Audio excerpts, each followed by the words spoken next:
बासमती धान के लिए केंद्र सरकार ने जो पॉलिसी बनाई है वो किसानों के लिए, व्यापारियों के लिए और राइस एक्सपोर्टर के लिए गले का फांस बन चुकी है। हम इस समय करनाल जिले की घरोंडा अनाज मंडी में हम आपको ढेरी दिखा दें। ये जो ढेरी है ये बासमती की 1509 किस्म की है और 3 दिनों से घरोंडा अनाज मंडी में पड़ी है, लेकिन इसको खरीदने वाला कोई नहीं है क्योंकि राइस एक्सपोर्टर जो है हड़ताल पर हैं। बासमती वैरायटी की खरीद जो है मंडियों से नहीं की जा रही और यही स्थिति प्रदेश की लगभग सभी मंडियों की है, क्योंकि जिस तरह से हड़ताल हुई है केंद्र सरकार की, राइस एक्सपोर्ट नीति का विरोध जो है राइस एक्सपोर्टर्स ने किया है, उसके बाद ये स्थिति बनी है कि किसान जो अपनी फसल लेकर आते हैं, खासकर बासमती जो धान लेकर आते हैं, उसकी बिकवाली नहीं हो रही, उसको खरीदने वाला कोई नहीं है। हमारे साथ घरोंडा मंडी के प्रधान विनोद जैन मौजूद है, उनसे बात कर लेते हैं। प्रधान जी, ये बासमती किस्म की धान को लेकर क्या कुछ संकट चल रहा है? बासमती की जो धान है उसको लेकर एमएसपी का संकट चल रहा है। केंद्र सरकार ने $1250 से $1250 से कम के लिए मना किया, भाई कोई भी एक्सपोर्ट नहीं कर सकता। अब जबकि उस पे ये जो 1509 है, 1121 है, 1718 है, ये जाती है $8000 क्विंटल पे। ये जाती है $1000 पे, $900 पे, $950 पर। अब सरकार मान नहीं रही। सरकार ने मानना चाहिए इस बात को, अब भाई ये $900 पर जा रही है तो इसको $900 करना चाहिए ताकि ये माल बिक जाए। किसान बहुत परेशान है, 3-3 दिन से मंडियों में हड़ताल हुई है, मंडियों पे इसका क्या कुछ असर है? क्या कोई खरीदार आ रहा है बासमती? मंडियों में कोई खरीदार नहीं आ रहा है। मंडी बिल्कुल चौक पड़ी है। सब किसानों का माल ऐसे ही पड़ा है 3 दिन से।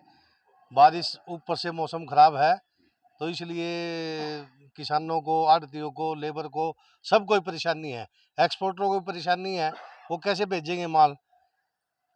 तो बिल्कुल देखिए, किसान के लिए जो बासमती वैरायटी होती है धान की, वो काफी फायदे का सौदा रहती है, लेकिन इस बार ये गले की फांस बन चुका है। किसान नेता जगदीप हमारे साथ मौजूद हैं, उनसे बात कर रहे हैं। जगदीप जी, इस बार बासमती किसानों के लिए क्या करने वाली है?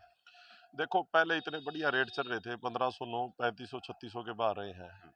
आज की स्थिति ये है, पहली बात तो खरीदार नहीं। और जिन मंडियों में, पंजाब की 1-2 मंडियों में कल से हमें पता लगा, वहाँ 2500 से 2600 के रेट आ गए। एकदम $1000 डाउन आ गई।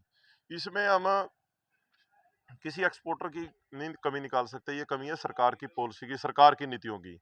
उन्होंने एक कैप लगा दी भी $1200 से कम का आप सौदा बाहर देश नहीं बेच सकते।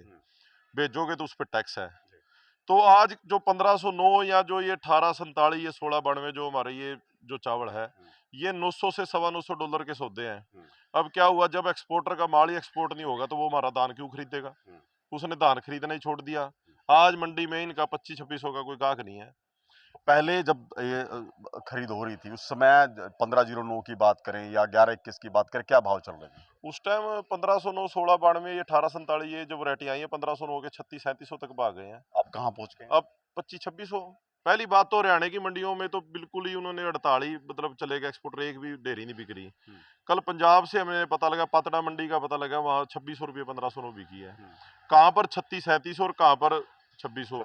एक क्विंटल का मतलब 1000 का मतलब है 1 एकड़ पे 20 से 25,000 रुपए का नुकसान किसान को। ये नुकसान सभी का है। ये किसानों का नुकसान है, आड़तियों के यहाँ दुकानों पे माल पड़े हैं, बिक नहीं रहे, लेबर खाली बैठी है, और एक्सपोर्टर हड़ताल पे है। उनके अपने कारण है। हड़ताल का समाधान जैसे 3 दिन हो चुके हैं, नहीं हुआ तो आगे क्या रहेगा? आगे तो सेंट्रल गवर्नमेंट ने सोचना है, जिसने ये पॉलिसी बनाई है। तो होता क्या है, अब आज हमारी धान बिकने का समय है, आज इन्होंने ये ऊपर लगा दी $1200 वाली शर्त। अब ये हमारी धान पिट जाएगी और उसके बाद जब सीजन खत्म हो जाएगा, महीने बाद इसको भी हटा देंगे। तो किसका नुकसान हुआ? ये तो मतलब पहले तो किसानों के नुकसान हो गया। तो इस वजह से सरकार ने यदि ऐसी पॉलिसी बनाते हैं, क्योंकि ये जो धान है, इतने महंगे बासमती चौल है, इसको इंडिया में कौन मतलब लेता है? यहाँ पर 80 करोड़ लोगों को तो आप पीडीएस वाला ना चावल दे रहे हो। कौन? ये तो बाहरले देश जाता है, और बाहरले देश इसको आराम से जाने दो, जिससे किसानों के अच्छे रेट मिल सके। और एक्सपोर्ट की नीति ऐसी बनाओ जिससे किसान ऊपर उठे, ना कि किसान नीचे गिरे। तो बिल्कुल देखिए, किसानों पर इसका सीधा असर होगा। किसान हमारे साथ मौजूद हैं। आप कौन सी वैरायटी लेके आए थे जी? मैं तो PR14 ले रहा जी। तो बासमती की जो वैरायटी है, क्या भाव रह रहे हैं अब की बारी? अब नहीं है, 25-26 तो ऊपर नहीं कोई खरीदा। कोई खरीद नहीं। ना ये है ही नहीं, पड़ना है लेने वाला। नुकसान होगा। नुकसान हो रहा है, ऊपर तो मौसम खराब है और ऊपर तो जिम्मेदार दुखी है।